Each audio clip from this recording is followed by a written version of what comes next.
viewers of Cindrebay Fashion Institute. We are back. We are back with the talk show Let's Design. And in this episode, I've got someone very, very fresh, a student who has just turned herself into a freelancer and a digital content creator in the space of fashion. And she has passed out just last year. She has graduated in fashion last year. So isn't it interesting for all the students to know that what happens immediately when you pass out, what to expect? So without much ado, let's welcome Urvi Jain. Urvi, welcome to the show Let's Design, powered by Cindrebay. Hi Urvi, how are you? Hi Poonam, I'm good. Thank you. Thanks for having me here. How are you? I'm good. Thank you for asking. And so lovely to have you over here, especially because, when we bring upon the guests who are really very, very experienced, then it is like a gap is too wide and students feel, oh, I've still a lot of, years to be in that space. But it is so endearing to see a young talent like you who's just, freshly came out from the fashion educational institutes and right now in the market exploring yourself. So tell me how your last 1 year had been. Great. So I graduated in fashion design and textiles from LaSalle College of the Arts like last year. And so the past year has been like I've explored a lot of things in the last year. So I graduated, then I was working full time for 4 months in Singapore. So, and then I came back to India. And since then I have become a freelance fashion textile designer. So I'm working with multiple brands across India and a few brands abroad. And I also run my fashion page on Instagram, which is called Let's Talk Fashion with Urvi, where I give fashion information. So I kind of bridge the gap between fashion and fashion design information. So it's like insightful and entertaining fashion facts on iconic pieces, people, and experiences.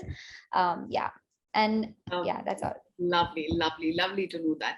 So Urvi, if you can tell that, what was the process of becoming a freelancer? How did you source work for yourself?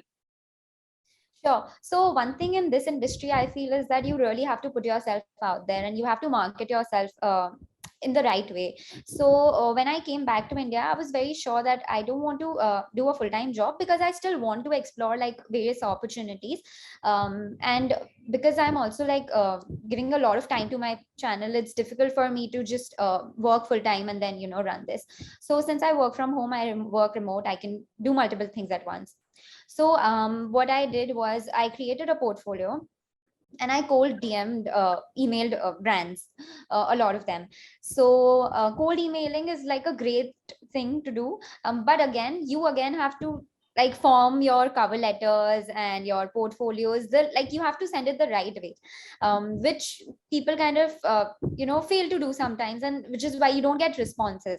And then you have to follow up with brands from time to time. So you give yourself like 3 weeks for the brand to like get back to you, and if they don't, then you follow up.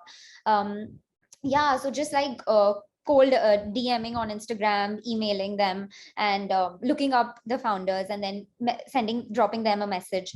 You have to have a proper cover letter and a portfolio CV. So I got it. Yeah. So basically you need to spend some time while you're creating your pitch deck, because that is once and for all, so take time, create many drafts, just not, release out your first draft. And, that's what I probably believe you mean. Yeah, and you must also alter it according to each brand you're applying to, Yes. like just, tweak it a little.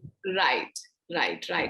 So if I can ask you, how many cold emails did you do that? Or I mean, you must be continuously doing that. So what is the proportion like? What is the percentage that if I send 200 emails, then 10 would respond, and out of which 2 would filter out. So what is the expectation? Yeah, that's very true. So what I try to do is I email one brand every day, and that's good enough.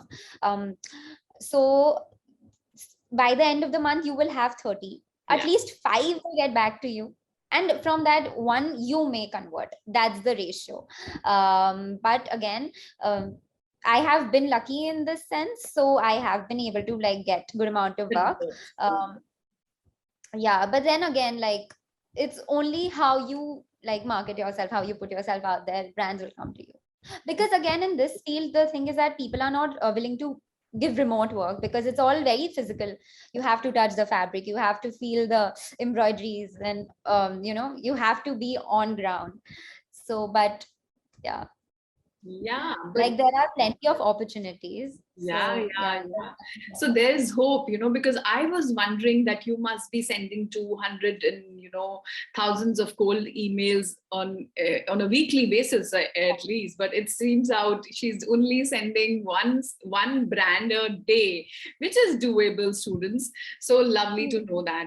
So tell me about your creative process. Like, if I have to ask Urvi, the fashionista, so who is Urvi? How does she spend her day?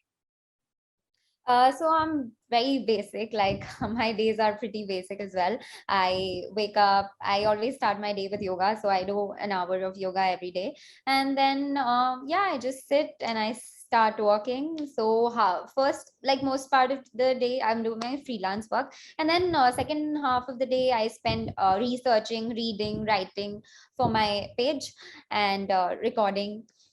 Yeah, so that's just how my day goes. Lovely, Bye. lovely. So, even if you're freelancing, you're treating your day like a job. Like in the first half, you're doing things for your freelancing, and in the second half, you're doing something for your blogging space. That's so, That's right. And you have to, because yeah, also have deadlines, right? The yeah. brand needs what they need uh, soon. So like there are deadlines, you have to Yeah. finish it by So then. what's really reflecting is that she did not waste any time soon after her college got over. And every day she makes sure that she's doing something or the other. And yeah, if you have a right input, you definitely get a lot of outputs. That's so, so commendable, Urvi.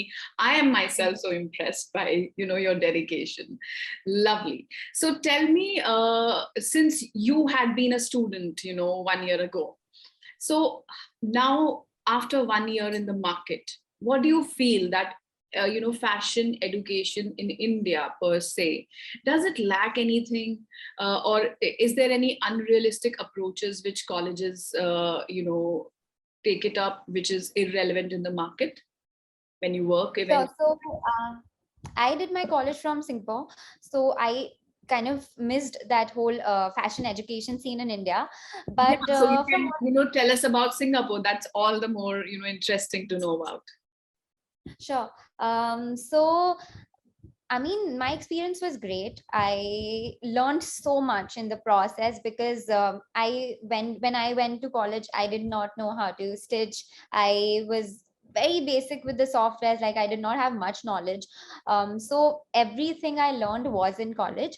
But one thing about design colleges, like all across, is that they give like a lot to do, but the teaching aspect is not much. So you have to figure out a lot of things along the way for Mm. yourself, be it stitching or like working with the softwares, or designing, and where you're wrong, where you're right. You kind of have to because that's just how creative industries are. You have to keep on exploring and making mistakes. Self-evolve, right, right. Yeah. So despite like spending around 2 to 3 years in the fashion course, you still gotta, do your own research and self-learn and explore and keep eyes everywhere and For gauge. sure. Mhm, Yes, mhm. because there's just so much to learn, and there's a new app or a software coming out every single day, and there's so much to read up about what's going so. So 5 years down the line, or 10 years down the line, do you have any aspirations to do some betterment for the students in fashion industry? So yeah, for sure.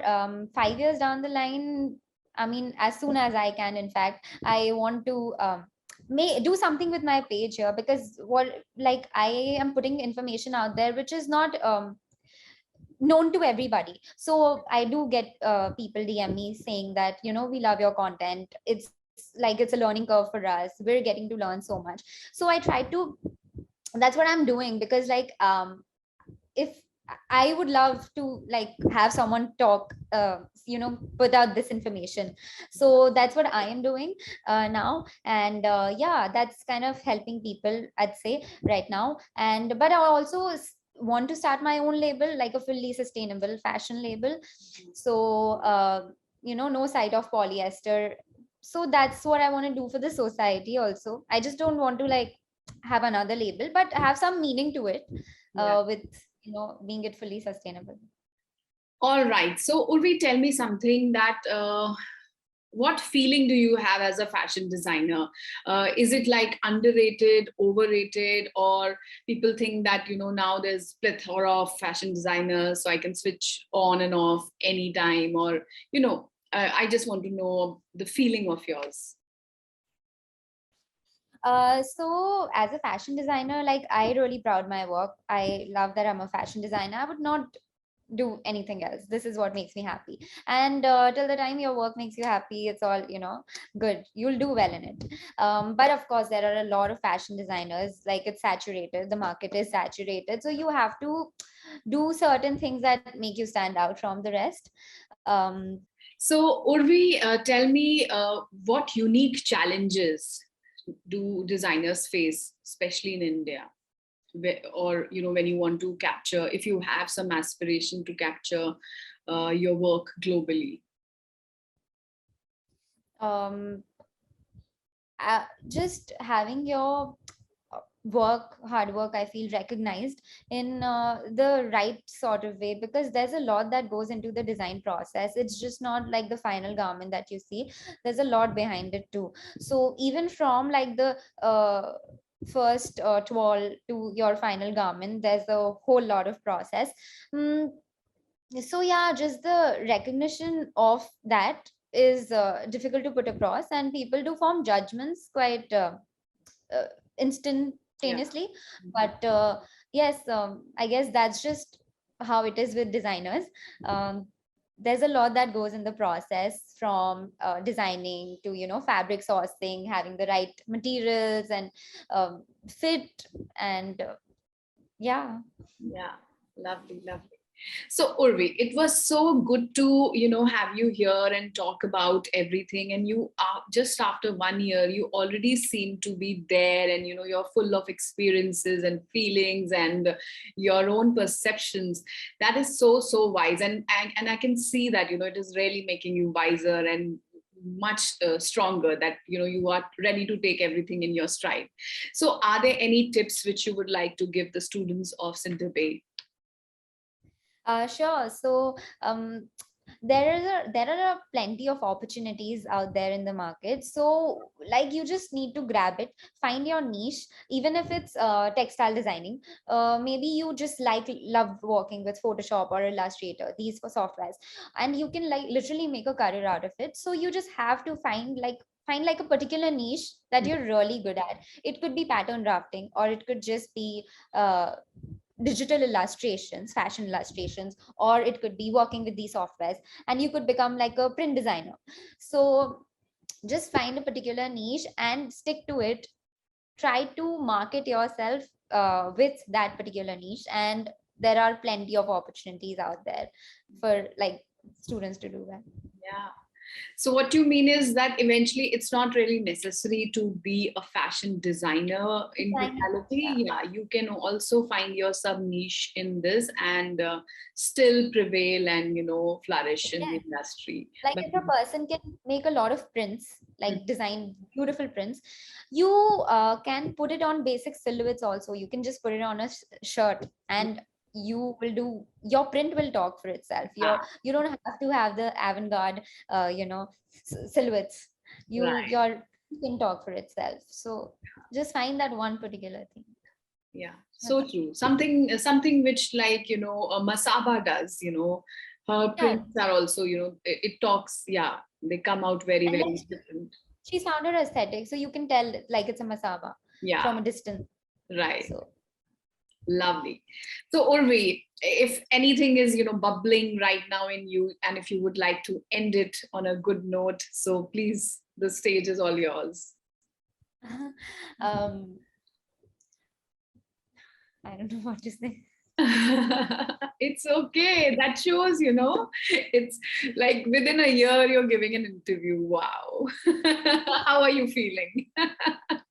I'm feeling really good. But one thing I would like to really say is that, because that's what I do, just grab every opportunity that comes your way, and just put yourself out there, and learn along the way. Make mistakes and just learn along the way. It's fine, because every mistake makes you wiser. So yeah, just that. So even if you get an opportunity to work somewhere you don't do well, you'll just come out of it learning like a lot more, and the next place you work at, you'll be a lot more better. So it's fine, just like make mistakes, but try to also like uh, just grab on opportunities. Lovely, lovely. So good to know that. And thank you for sharing your little nuggets with everyone. And all the very best to you. My good Thank you so wishes much. with you. Good luck to you. May you prosper and, one day become a big name. And I would say, hey, I interviewed this girl. Oh my God, that'll be great. Thank you. Thank Yeah, you. yeah, yeah. So all the best to you. And thank you. Thank you for joining Thank us. you for having me. It was lovely speaking to you, Poonam. Yeah. Take care. Bye bye. Bye.